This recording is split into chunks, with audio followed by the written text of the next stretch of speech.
Today, I want to talk to you about appreciating versus depreciating customers. One of the biggest reasons a lot of tech services firms struggle to scale up is because they waste too much time serving the wrong customers. A customer relationship can basically be thought of like an asset. It could be an appreciating asset, like a valuable piece of real estate, or it could be a depreciating asset, like a car or a computer that loses value year over year. In order to scale up, you need to find customers that you can build a sustainable business on top of. What makes a customer an appreciating customer is basically the length of time they work with you and the amount of money they spend with you. You want to see both of those things going up year over year. The longer the tenure, the bigger the spend, the more valuable that customer relationship is, the more valuable your firm has become. That's why I've always been a fan of building businesses on top of services businesses on top of mid or large cap enterprises and trying to avoid working with startups. Startups can often come with interesting projects, but they often lack the stability and the recurring digital budgets that you can rely on to build a firm on top of year over year. You also have to consider what type of customers align with your core values, the customers that actually appreciate your points of differentiation, those things that we talked about in chapter 2, and what their overall workforce philosophy is. If a company hates working with consultants or doesn't have a reputation for having a long-term relationship with consulting or agency partners, then they're probably a depreciating customer, even if they spend a lot of money. But if they have a stated workforce strategy of, let's say, 50-50 employee to outside service partners, which a lot of enterprises do, then they'll probably be an appreciating customer.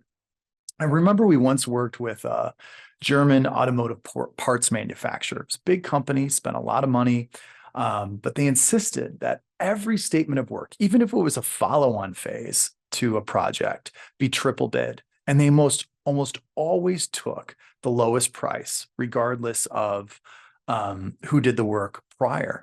And despite the large size of this client, the cost of sale was so high and the reliability of that recurring revenue was so low that they actually became a depreciating customer for us. And we eventually decided to just stop working with them.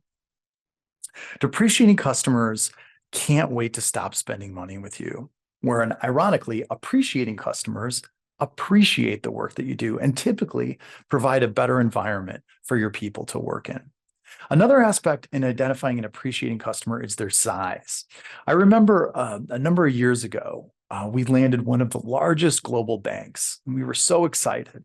And we had an executive sponsor on the inside that kind of pushed us through the MSA process, which took a number of months. And when we got in there, we realized the sheer size and scale of this company. The budgets were distributed across geographies, across different business units. And one of the largest SIs, that one of our largest competitors, a global SI that was in there, had over 45 people dedicated just to selling that one account. We had one person dedicated to selling that account. So although it was an appreciating customer for that global SI, it was actually a depreciating customer for us at that point in our firm's journey. So it's important that you line up with the right size customer for where you are on your own journey. The key is this: don't waste your time on depreciating customers. The larger you get, the bigger hole they put in your P&L that you've got to refill every year. There is incredible power in being able to say no to a depreciating customer. So you have the capacity to say yes and go all in with your appreciating customers.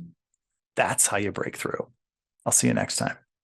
My name is Jay Schwan. I spent the last 20 years building a $500 million market cap tech services company. For my next chapter, I've created the Second Mountain. It's a firm focused on giving back to the tech services community by coaching and investing in early stage tech services founders. If you want my free masterclass sent directly to your inbox, just email subscribe@thesecondmountain.io.